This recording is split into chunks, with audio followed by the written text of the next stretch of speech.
반갑습니다. 하루의 끝자락에 무엇보다 좋은 주님의 말씀과 함께할 수 있음을 다시 한번 하나님께 감사드립니다. 12월이 되어서 우리가 지금 요한복음의 말씀을 살피게 되었습니다. 요한복음 굉장히 우리에게 적지 않는 힘을 주는 말씀이고 공간복음에 비해서 보다도 이제 복음이 무엇인지, 우리 주님이 누구인지, 그 말씀이 어떻게 우리 안에 역사하시는지 이것들을 잘 가르쳐주는 복음서입니다. 여러분들이 그 복음서를 잘 살펴가시면서 모쪼록 하나님 주시는 말씀으로 여러분 스스로를 잘 돌보시고 또 신앙의 강건함을 상실하지 않기를 바랍니다. 오늘 함께 살필 하나님의 말씀은 신약성경 갈라디아서입니다.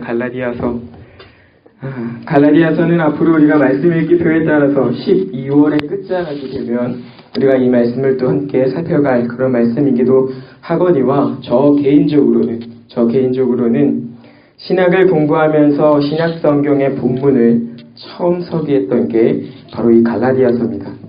이 갈라디아서를 연구하고 서기하고 하면서 굉장히 적지 않은 어려움을 경험했고, 그랬지만 그 순간이 굉장히 좋은 기억으로 남는 성경입니다. 그래서 이 갈라디아서를 읽고 있으면 그때 그 기회를 주신 하나님이 떠오르고, 또 그때 나름의 열심과 또 열정을 가지고 본문을 서기하는 일들을 몰두했던 제 자신이 떠올라서 좋은 기억이 나는 그런 성경이기도 합니다. 이 갈라디아서는 신약 성경 중에 사도 바울의 서신서 가운데 하나로 구분하고 있는 성경이고, 또 사도가 1차 전도 여행 당시에 방문했던 갈라디아 지역의 그 교회들, 그곳에 세워진 교회들의 편지를 하는 것, 그것이 바로 이 갈라디아서입니다. 갈라디아는 우리가 흔히 떠올릴 수 있을 만한 어떤 특정 지역 한 곳을 말하는 것이 아닙니다. 비시디아 안디옥, 이고니온, 루스라, 더베, 밤빌리아, 아탈리아라고 하는 이렇게 이 아래쪽 지역으로 이렇게 쭉 있는 이런 지역들, 사도가 1차 전도 여행 당시에 방문했던 그 지역들을 이제 갈라디아라 이렇게 부르고 있습니다. 지금으로 말하자면 터키의 중앙부에 해당하는 지역이 이 갈라디아인데, 그래서 사도가 갈라디아서 1장 2절에서 갈라디아의 여러 교회들에게 라고 표현을 하면서 이 서신을 보내고 있음을 우리가 확인할 수 있습니다. 사도는 바나바 사도와 함께 제1차 전도여행 중에 갈라디아의 여러 교회들에게 복음을 전하였습니다. 이와 관련해서 구체적인 기록은 사도행전 13장과 14장에서 자세하게 말씀을 해주고 있습니다. 우리가 지난날 사도행전의 말씀을 살펴왔고 읽어왔기 때문에 여러분이 잘 아시겠습니다만, 이 두 사도가 이 복음을 전하기 위해서 얼마나 수고하고 애썼는지, 그리고 얼마나 담대하게 그 일들을 행하였는지 구체적인 언급은 따로 필요하지 않을 것입니다. 목숨을 거는 복음 전도, 그들의 여정이었습니다. 그들이 이 두 사도가 이제 1차 전도의 여행을 마치고 그들이 먼저 왔었던 시리아 안디옥이라고 하는 지역으로 돌아올 때에 이 갈라디아 교회의 제자들을 불러서 그들에게 부탁을 한 가지를 합니다. 그것은 마음을 굳게 하여 머물러 있으라. 이 말씀과 함께 하나님 나라에 입성하기 위해서는 많은 고난이 있어야 한다라고 말씀을 합니다. 이 말씀을 제자들에게 전하면서 이제 그들이 그 자리를 떠나 없을 것이기 때문에 이 세워진 교회들을 잘 돌볼 수 있도록 장로들을 세우고 그들을 주님께 위탁을 하는 겁니다. 왜 주님께 위탁을 해야 되냐? 그들이 많은 고난을 경험해야 하기 때문에 그렇습니다. 사도 바울과 사도 바나바는 이미도 그리스도를 박해하는 것들을 경험한 사람들입니다. 사도 바울은 직접적으로 그 박해를 했던 사람이기도 하죠. 그들이 이 그리스도를 위하여 살아가는 동안 얼마나 많은 어려움이 있을 것인지 누구보다 잘 알고 있는 겁니다. 그렇기 때문에 그들에게 당부와 당부를 하면서 우리 주님께 이들을 맡기고서 이제 시리아 안디옥으로 그들이 왔던 곳으로 돌아오는 겁니다. 그들이 이 시리아 안디옥 지역으로 돌아오고 나서 사람들을 모아놓고 선교 보고를 하는 겁니다. 하나님께서 이방인들에게 믿음의 문을 어떻게 여시고 그들 가운데 어떻게 역사하셔서 그들이 우리와 같이 예수를 그리스도라 부르며 우리 주님이라 고백하며 그들이 교회로서 어떻게 세워졌는지 그 놀라운 일들을 보고하는 겁니다. 이후에 사도가 갈라디아 교회에 한 소식을 전해 듣습니다. 근데 그 소식이 잘하고 있다라고 하는 소식이면 얼마나 좋았겠습니까? 그러나 그렇지가 않은 것입니다. 사도가 전해들은 그 소식은 그들이 떠나 그리스도를 떠나 다른 복음에 따랐다라고 하는 겁니다. 갈라디아서 1장 6절에 그 말씀이 잘 표현되고 있죠. 갈라디아서 1장 6절 제가 읽어드리겠습니다. 그리스도의 은혜로 너희를 부르신 이를 이같이 속히 떠나 다른 복음을 따르는 것을 내가 이상하게 여기노라. 사도가 갈라디아 교회의 소식을 접한 이후 그는 지체할 수 없을 만큼 큰 문제의 심각성을 인식하고 있었습니다. 그래서 당장에 이 편지를 써서 한 곳으로 보내는 것이 아니라 갈라디아의 모든 교회에 이 서신을 전하는 겁니다. 이 갈라디아서에서 소개되고 있는 다른 복음은 구체적으로는 율법주의라고 부르는 내용입니다. 예수 그리스도를 믿는 것만으로는 부족하다 이렇게 말을 하면서 율법을 지키고 할례를 받고 안식일을 지켜야 구원을 받을 것처럼 말하는 겁니다. 그리스도를 부정하는 게 아닙니다. 그리스도를 믿지만 거기에 플러스 율법도 지켜야 하고 안식일도 지켜야 하고 너희가 할례도 받아야 된다 이 말을 하는 겁니다. 차라리 그리스도를 부정이라도 했으면 이 사람들이 거기에 쉽게 넘어가진 않았을 것인데 그리스도를 부정하지 않은 채로 거기에 교묘하게 뭔가를 섞어 드리는 겁니다. 이 사람들이 거기에 너무 쉽게 넘어가는 거죠. 그것이 오늘 이 갈라디아서에 나타난 다른 복음이다 이겁니다. 예수 그리스도 이것이 아닌 다른 어떤 것을 전하는 것 그것이 곧 다른 복음이다 라고 하는 것인데 너무나 애석하게도 이 다른 복음은 오늘날에도 이어지고 있는 것입니다. 갈라디아 교회에만 이 문제가 있으면 좋겠지만 그러나 그렇지가 않고 시간을 거슬러 2000년도 더 넘는 시간 동안 이 문제가 사라지지 않고 여전히 우리 가운데도 나타나고 있다 이겁니다. 오늘날에도 예수 그리스도를 믿는 것 외에 다른 것으로 구원을 받을 수 있듯이 말하거나 성경에 말하고 있는 복이라고 하는 것이 대체 무엇인지 고민하지 않고 상고하지 않은 채로 세상과 전혀 구별되지 않는 세속화된 복을 말하고 죄사함과 칭의 곧 예수 그리스도를 말미암아 그를 믿음으로 말미암아 의롭다함을 얻었다라고 하는 그 놀라운 기적 그것들에는 전혀 무관심한 채로 하나님을 영화롭게 하는 것과 그분을 영원토록 즐거워하는 것 그것에는 전혀 관심이 없고 인생의 모든 관심은 오로지 내가 잘 먹고 잘 사는 것에만 있도록 하는 것 그것이 오늘날 우리가 흔히 찾아볼 수 있는 다른 복음이다 이겁니다. 사도는 그리스도에게서 끊어지고 은혜에서 떨어진다라는 이 무서운 말로 다른 복음의 마음을 빼앗기는 것에 대해서 엄하게 경고합니다. 그래서 갈라디아서를 읽어보시면 여러분이 아시겠지만 대단히 단호한 어조로 이 진리에 대하여 말하고 있음을 확인할 수 있습니다. 대단히 단호합니다. 타협은 없습니다. 진리가 아닌 것, 비진리, 거기에 대해서 조금의 양보도 나타나지 않습니다. 사도가 이렇게까지 말하는 이유는 다른 복음을 따르는 것, 그것이 그만큼 심각한 문제다라고 하는 것이고 그리스도께서 친히 세우신 것을 우리 스스로가 허무는 결과를 초래하기 때문에 사도는 이 문제를 대단히 심각하게 그리고 대단히 엄하게 다루고 있음을 우리가 이 갈라디아서의 말씀으로 확인할 수 있는 겁니다. 이 사실은 갈라디아서 5장 1절에서도 잘 나타나고 있습니다.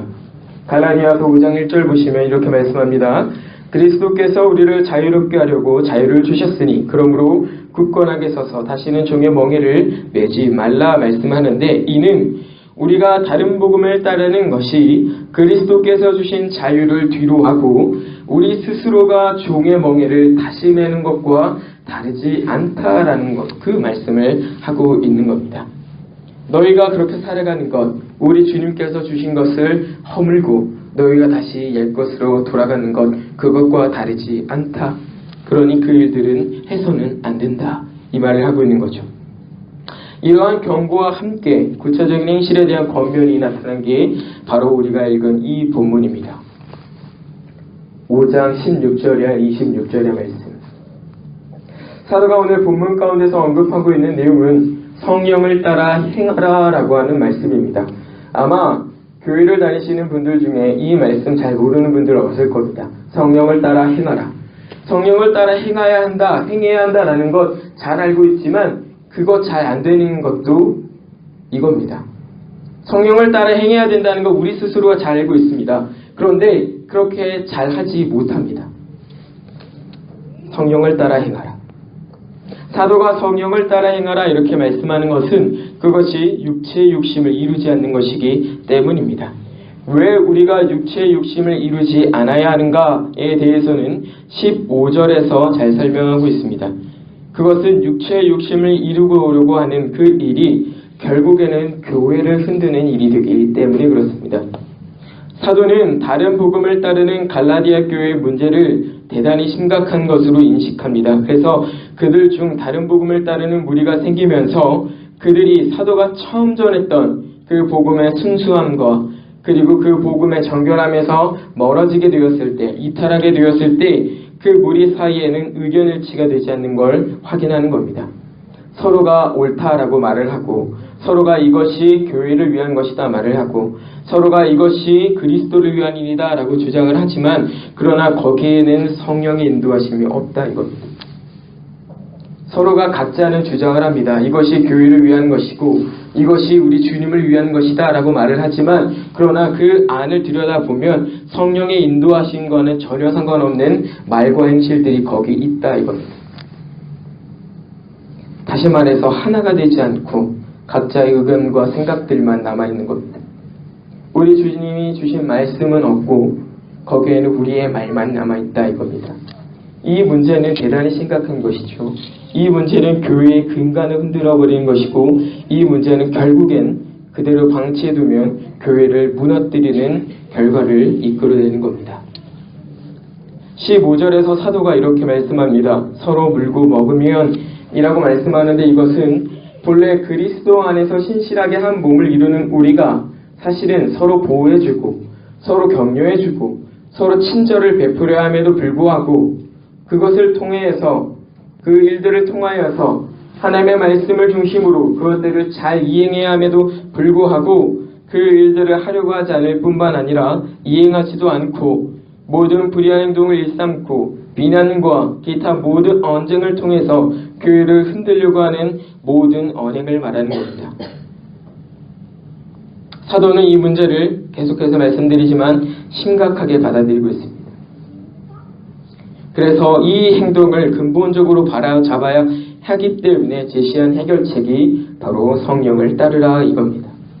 이 해결책이 실로 우리에게 유효한 것은 우리가 우리의 육체를 따르지 않기 위해서 가장 확실한 방법, 그건 바로 이 성령을 따르는 것 말고는 없기 때문입니다. 이거 우리가 너무 잘 알고 있다 이겁니다.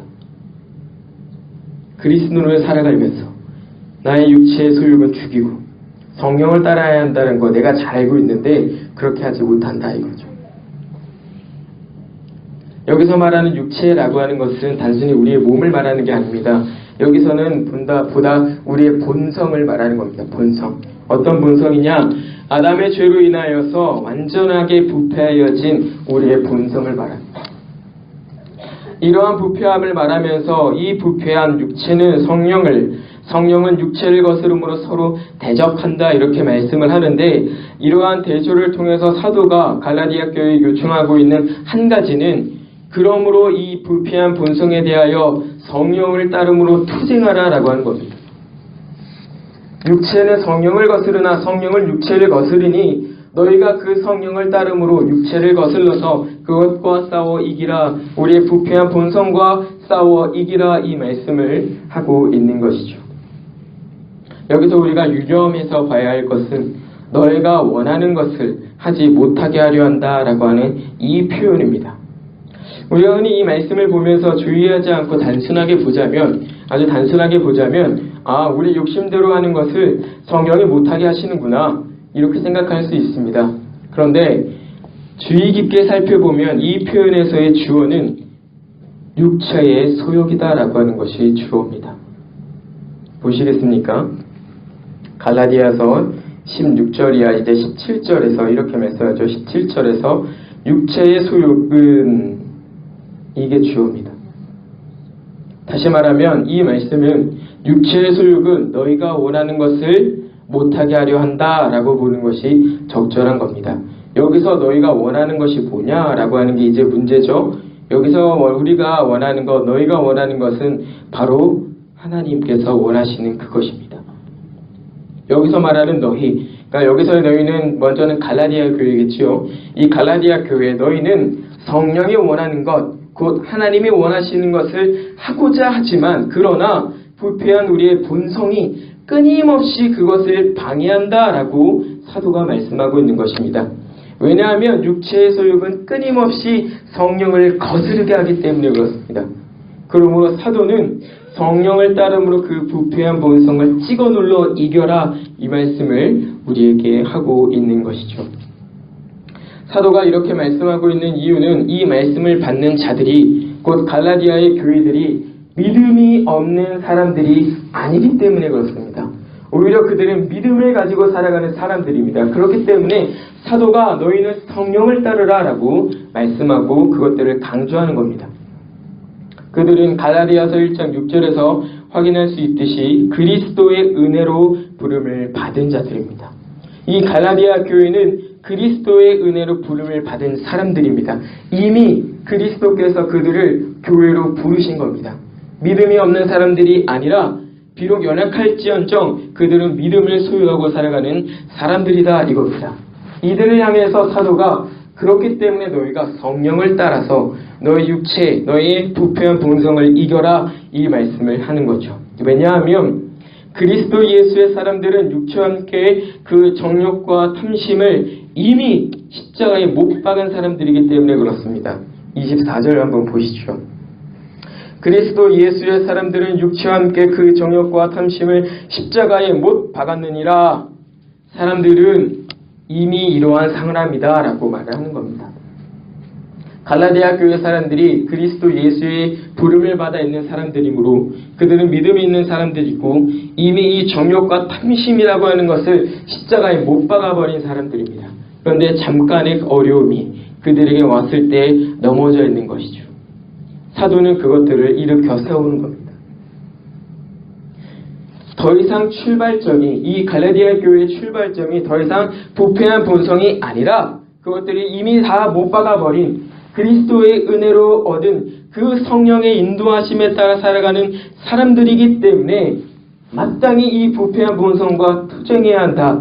너희가 그 투쟁에서 밀리지 말고 너희가 그 투쟁에서 물러서지 말고 너희가 그 투쟁에서 이겨라 라고 사도가 말씀을 하는 겁니다. 다른 말로 우리가 죄와 투쟁하는 교회, 또 다른 말로는 싸우는 교회 이렇게 표현하기도 하는 그 교회의 모습인 겁니다. 다시 말해서 교회다라고 하는 것은 부패한 본성을 십자가에 못 박고 이제 중생 곧 거듭났기 때문에 성령의 인도하심에 따라 우리의 의지가 예전과는 다르게 하나님께서 요구하시는 선으로 전환이 되고 이 한번 전환된 우리의 의지는 이 선을 지속적으로 행하게 된다 이거죠.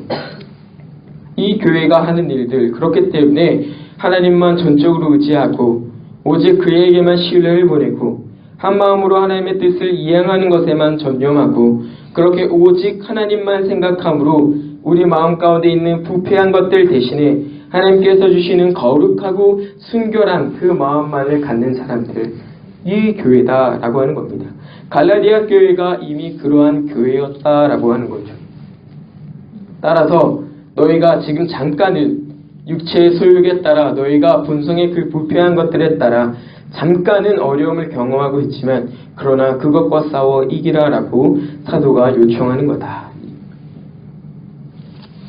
그렇기 때문에 우리가 이러한 면들을 보면 교회를 흔드는 것이 단순히 사탄 혹은 마귀라고 하는 그렇게 부르는 것들이 흔들었기 때문이다 라고만 말을 할 수가 없는 겁니다. 신앙을 가지고 있는 사람들은 이 교회의 어려움을 경험하면서 사탄이 마귀가 흔들었다라고만 말을 하면 대단히 무책임한 겁니다. 왜냐하면 그것과 싸워 투쟁하지 못한 우리의 책임이 더 크기 때문입니다. 사탄은 늘 자기의 일을 할 뿐입니다. 그건 교회를 흔들어 무너뜨리는 것이고 하나님 앞에 성실하지 못하게 그렇게 막는 것밖에 하지 않습니다. 그런데 거기에 흔들리는 교회가 문제가 있는 겁니다. 여러분, 아담의 범죄에서 하나님께서 징계를 어떻게 하셨습니까?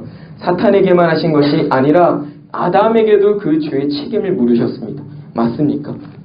교회는 그 책임으로부터 멀어질 수가 없는 사람들입니다. 단순히 마귀와 사탄이 흔들었어요 라고 그것들을 책임을 전가할 수가 없는 사람들입니다. 내가 그것과 싸워 투쟁하지 못하였음이 하나님 앞에 오히려 송구하고 하나님 앞에 부끄러울 따름이죠. 책임을 전가해서는 안 됩니다. 그것들이 흔들었을 때 흔들어봐라. 내가 그것에 넘어지나 보자. 이 자세로 그것과 싸워 이겨나가야 하는 것이 바로 이 교회다라고 하는 겁니다.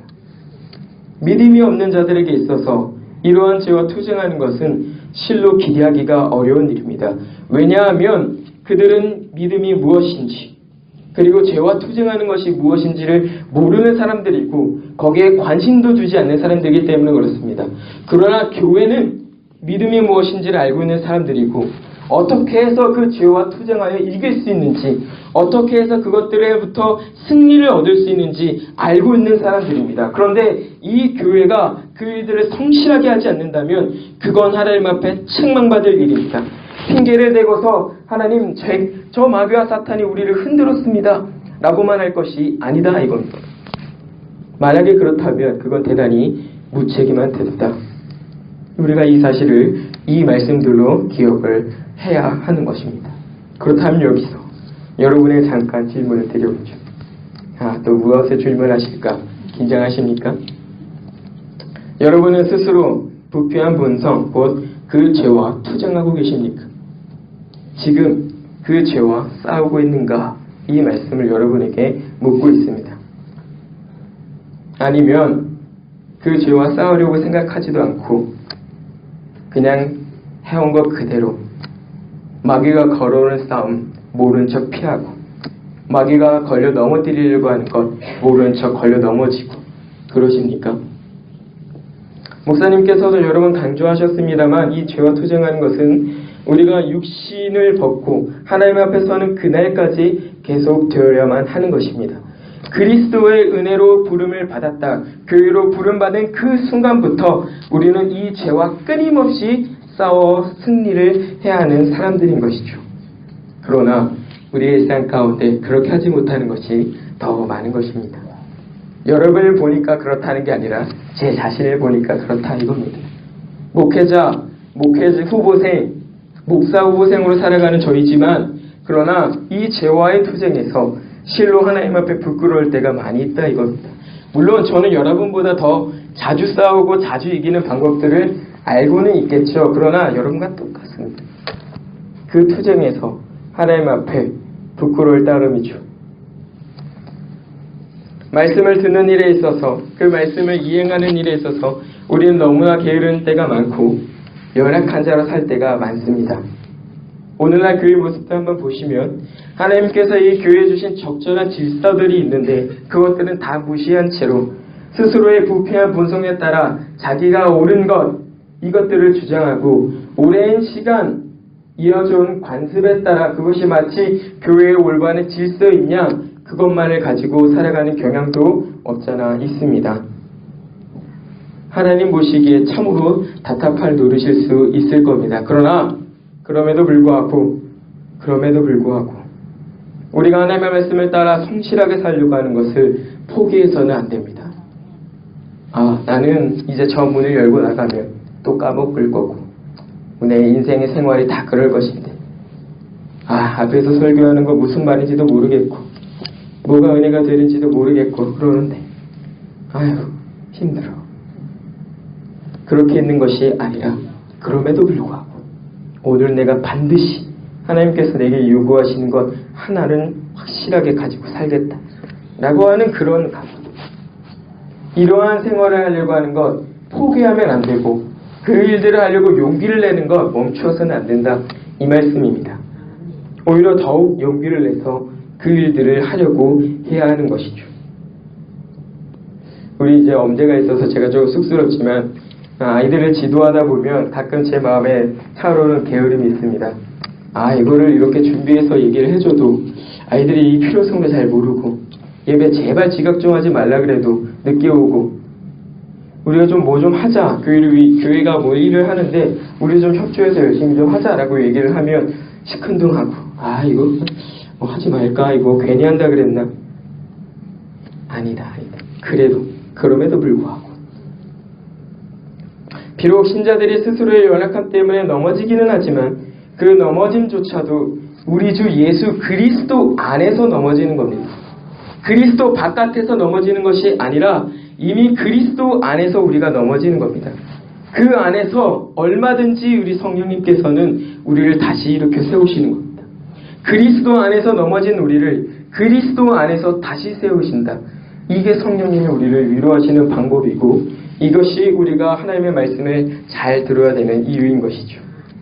얼마든지 우리가 넘어져서 그 순간 파멸의 길로 직행을 해도 모자르지만 그러나 그 길에 빠지지 아니하고 잠깐 이 믿음의 다름질하는 걸음을 지체하고 멈추어질 수는 있지만 그러나 그 걸음 포기하지 않고 다시 일어나서 툭툭 털어버리고 걸어간다 이겁니다. 그 사실이 18절에서 잘 드러나고 있는 겁니다. 18절 한번 보시죠. 너희가 만일 성령의 인도하시는 바가 되면 율법 아래 있지 아니하리라 이렇게 말씀합니다. 사도는 성령의 위로 속에서 이 말씀을 갈라디아 교회들에게 하는 겁니다. 이 말씀을 함으로써 갈라디아 교회들을 위로하는 겁니다. 그들이 비록 다른 복음이라고 하는 그것에 마음을 빼앗겨서 그리스도의 복음에서 떠나 잠깐 넘어져 있지만 그러나 너희가 성령의 인도하심에 따라 너희가 이전에 행했던 그 다름질 다시 시작한다면 너희가 다른 복음을 전하는 자들의 가증스러운 족쇄로부터 자유로울 것이다 라고 하는 겁니다. 다시 말하면 사도는 때때로 우리의 연약함이 발견될지라도 예를 들면 하나님의 말씀을 순종하기는 하나 온전히 순종하지 못하는 것과 같은 그런 일들, 하나님을 사랑해야 된다고 하는데 온전히 사랑하지 못하고 이웃 사랑해야 된다고 하는데 온전히 사랑하지 못한 것들, 그런 일이 발견될지라도 그렇다라고 할지라도 그것이 성령 안에서 성령의 인도하심 속에서 발견되는 것이라면 우리 주님께서는 그것을 책망하시기보다 오히려 완전하고 만족하게 성취하신 것으로 인정하고 받으신다라고 하는 그 위로로서 이 갈라디아 교회들이 이전에 해왔던 그리스도 안에서의 달림질 이 것들을 독려하는 겁니다. 갈라디아서 참으로 귀한 말씀이죠.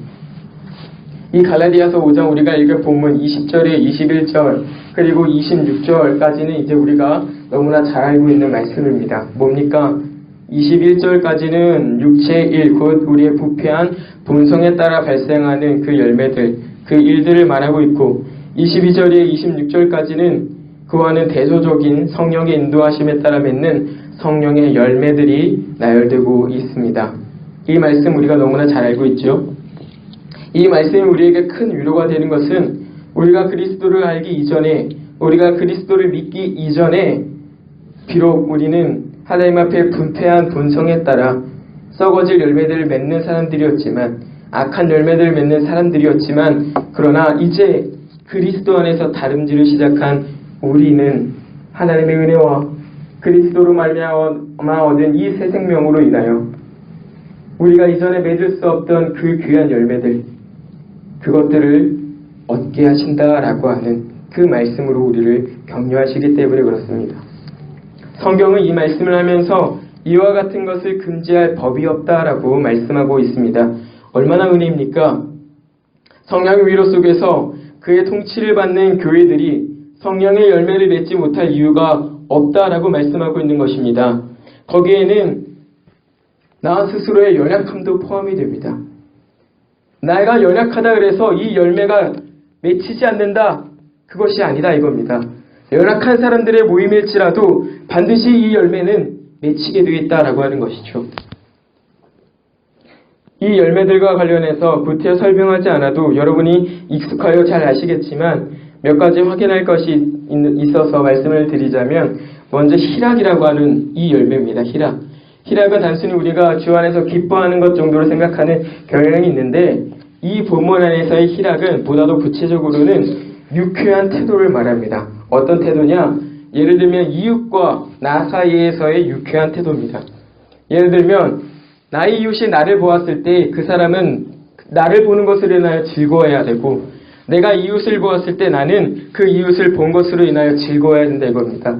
다시 말씀드리면 여러분이 지금 이 순간 여러분의 이웃들과 함께 있음을 우리의 형제됨을 하나로 함께 있는 우리들을 보았을 때 그 사실이 너무 반갑고 너무 기쁘고 너무 즐거워야 한다 이겁니다. 아, 저 사람 또 봤네. 싫다. 아유. 이게 아니라 못 봐서 아쉽고 봐서 너무나 즐겁고 또 보니 또 좋고 그 열매들이 희락이다라고 하는 겁니다. 또 다른 한 가지는 이제 충성이라고 하는 것이죠. 충성이라고 하는 것은 헬라의 원어의 뜻으로는 사실 충성이라고 하는 것이 아니라 믿음이라고 하는 의미가 더 강합니다. 믿음 혹은 진실함이라고 하는 말씀인데 그래서 그리스도를 믿는 믿음 혹은 그리스도 앞에서의 진실함 같은 것으로 이 충성을 이해하는 것이 보다 신앙에 있어서 유익합니다. 간혹 이 구절을 토대로 목회자 또는 교회에 맹목적인 충성을 요구하는 경우도 있는데 봐라 충성하라고 말씀하지 않느냐 그러니까 목회자한테 충성하고 교회에 충성해라 라고 하는 경향들이 있는데 그것은 적절하지 못한 것입니다. 이 말씀은 오히려 그리스도에 대한 믿음을 가지고 그리스도에게 진실하게 행하듯 다른 이들에게도 진실하게 행하고 믿음직스럽게 행해야 한다라고 하는 것으로 우리가 이 말씀을 이해하는 것이 더욱 적절합니다. 다시 말씀드리면 이 충성의 방향이 사람을 향하여 있지 아니하고 우리 주 예수 그리스도를 향하여 있어야 한다라고 하는 겁니다. 그렇지 않으면 이건 또 하나의 우상숭배가 되는 겁니다. 주의하는 마음으로 이 말씀을 받으시기를 바랍니다. 이제 본문을 마무리하면서 사도가 말씀하는 것은 성령으로 살 것과 헛된 것을 구하여 서로를 노엽게 하지 말라 이렇게 말씀합니다. 이것은 이제 갈라디아 교회가 잠깐 동안 멈추었던 지체되었던 그리스도 안에서의 그 다름질을 다시 시작하게 될 것인데 너희가 성령으로 그 일들을 하지 말아라 라고 하는 겁니다. 너희가 성령으로 다른 사람들을 노엽게 하거나 그렇게 하지 말아라 라고 하는 겁니다. 이전에 너희가 그렇게 하지 않았듯 앞으로도 그렇게 하지 말아라 라고 하는 권면인 것이죠. 다시금 성령을 따라 너희의 신앙의 걸음을 힘차게 다름질하라 라고 하는 것으로 말씀하는 것입니다. 오늘 이 본문에서 말씀으로는 당시 갈라디아서의 상황에서 보자면 이제 율법주의에서 벗어나 그 다른 복음에서 벗어나 우리 주 예수 그리스도 안에서 너희가 자유하라 라고 하는 겁니다. 사랑하는 성도님들, 오늘 사도가 교훈하듯 우리도 오늘날 넘쳐나는 많은 거짓 가르침들 그것들의 마음을 빼앗기는 일은 있어서는 안 될 것입니다. 예를 들면 우리가 유혹당하기 참 쉬운 그런 말씀들이 있죠. 아주 쉽게는 기도응답의 비밀 같은 것들. 왜 우리가 기도응답의 비밀이 궁금합니까?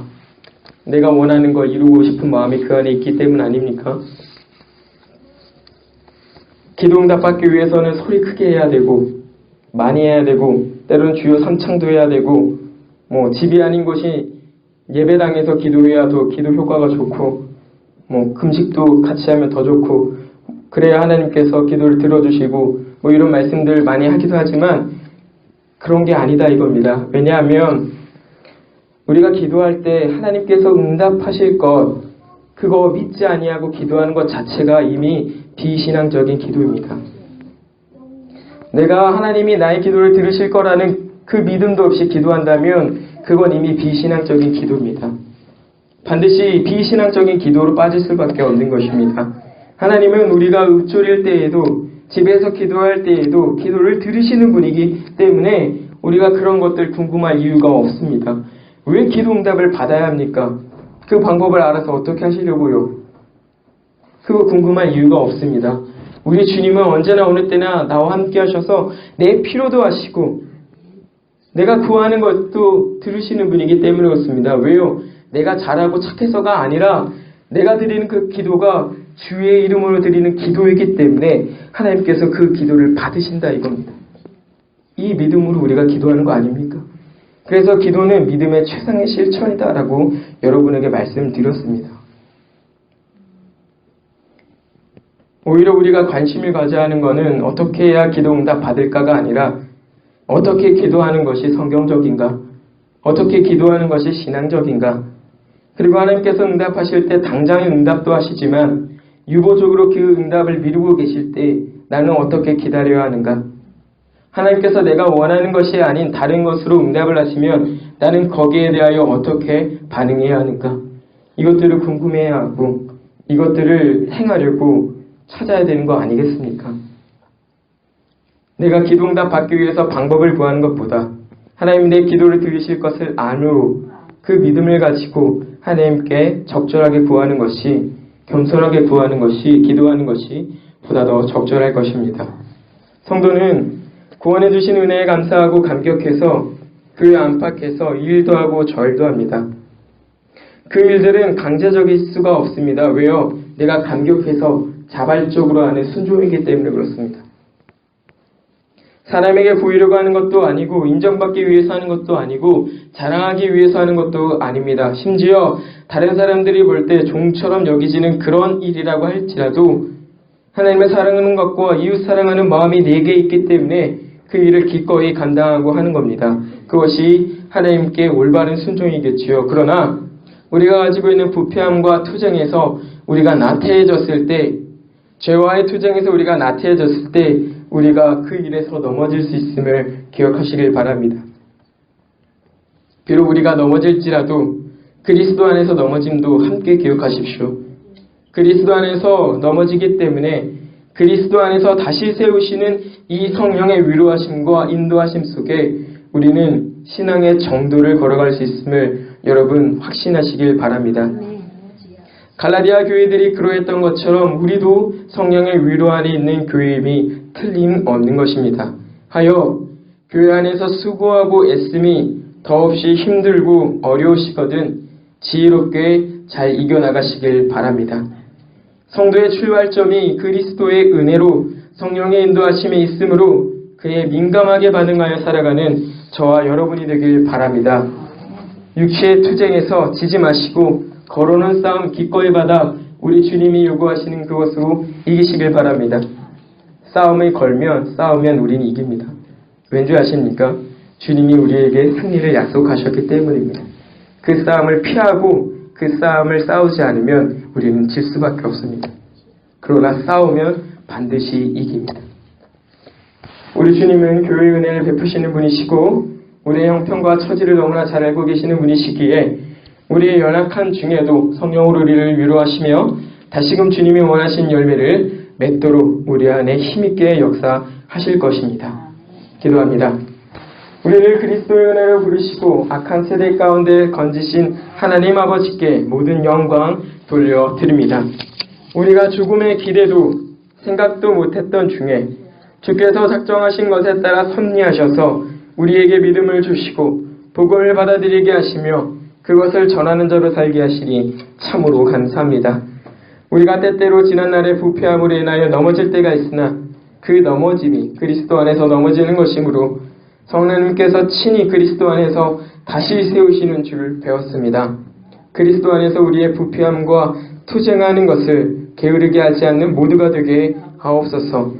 우리 모두가 성령님의 인도하심에 민감하게 반응하도록 하시고 성령의 열매가 우리 안에 풍성하게 하시며 성령이 하나 되게 하심으로 이룬 우리 공동체를 지켜주시옵고 우리의 부패함으로 인하여 신앙의 다름질이 지체되거나 멈추어지지 않도록 강권하여 주옵소서.